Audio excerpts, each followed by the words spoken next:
أعوذ بالله من الشيطان الرجيم. بسم الله الرحمن الرحيم. السلام عليكم ورحمة الله وبركاته. مسيب بجلبه يدون جام تنالا تون بنغور منو جام أو من الحمد لله كون سوما ينفق يدي جام الحمد لله يوالا جبانين وتونا إن كو أرتا ويندا إن يرندنا بناتو بييتنجين o yabana en dewal mengal inshallah.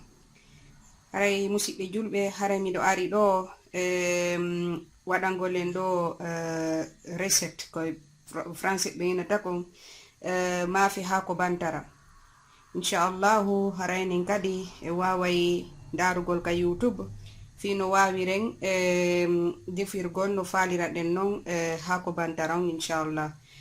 haray mi andintina en mo be no mari façon mum hako bantara on. haray min kadi ko façon no mi yirno mawɓe am ɓen no defa. haray ko noon min kadi wonmi on hollude ɗo inchallahu nani. haray si faljore waɗi ton ko haray ko min falji haray lantori o yafuye inchallahu nani. naam haray milan hollude on ɗo ko piiji ingrédient jiɗin ko honɗum ukkete nder ton inchallahu ka maafe.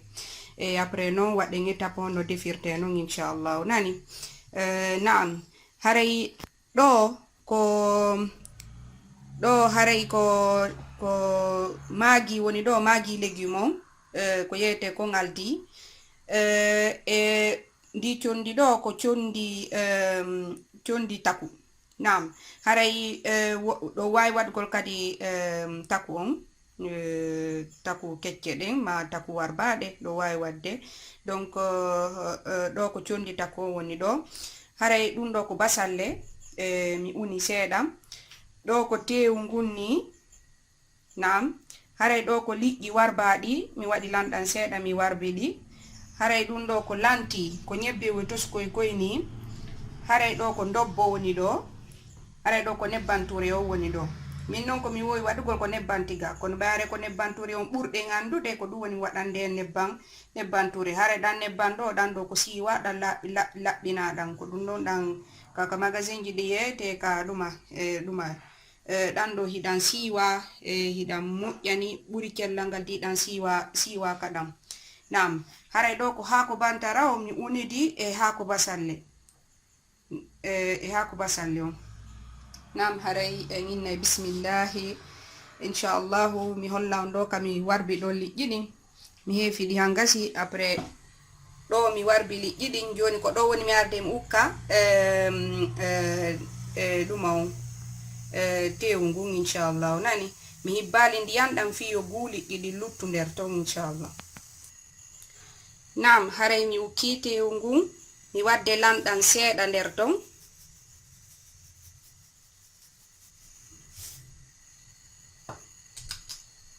naam haray mi umbira sengo si woti huɓini haray ɗumanoto hibbay mi acca ɗon fata ɗo wano 5 minutes inchallahu. après noon waɗen ko lutti ko inchallah. naam haray tewu ngun fati ɗo no laɓira. joni miɗo arde mi ukka dobbo kon inchallahu nani. arde mi ukka dobbo kon. naam haray mi ukki dobbo kon mi accude fata ɗo seeɗa. après mi ukkoya nebban ɗam. naam inchallah. naam haray dobbo kon fati joni miɗo ukkude nebban ɗam inchallahu nani.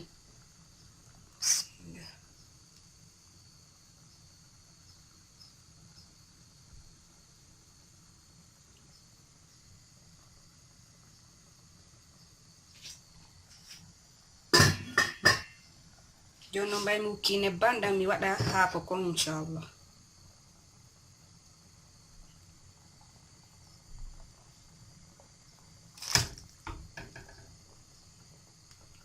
haray mi andintina en ɗo ko haako bantara on kañum e haako basalle ko mi unidi. après noon mi waɗa basalle on.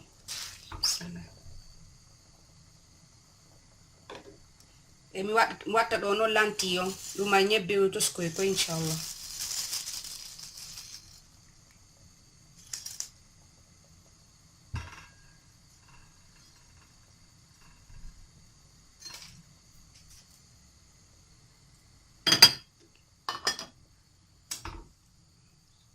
ɗo lamminde mi yitindina fo mi omba mi acca ɗo ha fata ɗo ha ɓattoyo ɓeɓude inchallahu mi ukkoya no liƴƴi ɗin e takuje ɗen inchallah.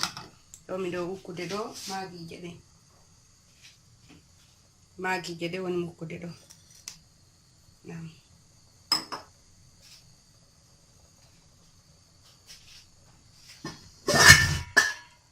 ɗo langombirde ɗo sengo fi no fatira no ha no fatira ɗo doyi inchallahu ɗo yo gaynu fo ɓe ɓoyde are waɗen ko lutti kon inchallah.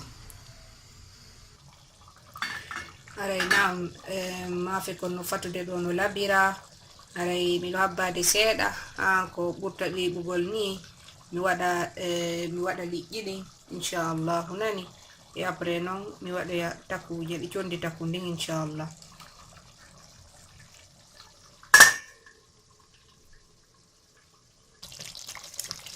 Naam haray on gelike ɗo hako kon ko ɓeɓi haray mi arde mi waɗa liƴƴi ɗin mecce wano 1 minute ni ma 2 minutes ni après mi ɗumanno mi wukka takuje ɗin inchallah.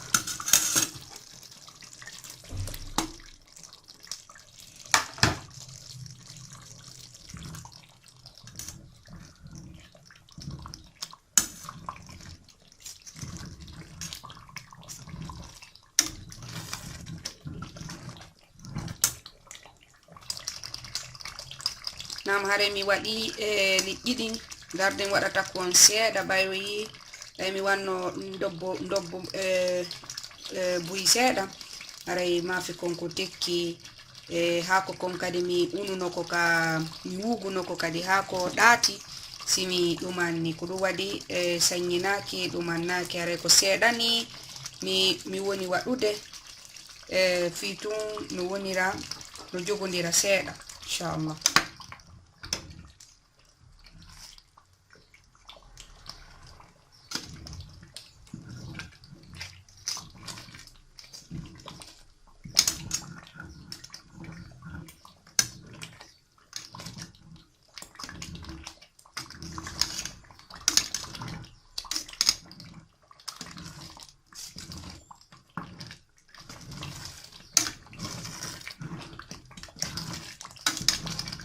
haray ɓayɗon andi hako bantara nde no defe ɓuri kin foppo haray ɗuma no paccitade haray ko ɓannugol lincum tultan e fittugol nani ɓay haray tultan hino ɗumanni hino paccito haray on yi hako kon inchallah Allah tawara ko weeli ko labama seeɗa.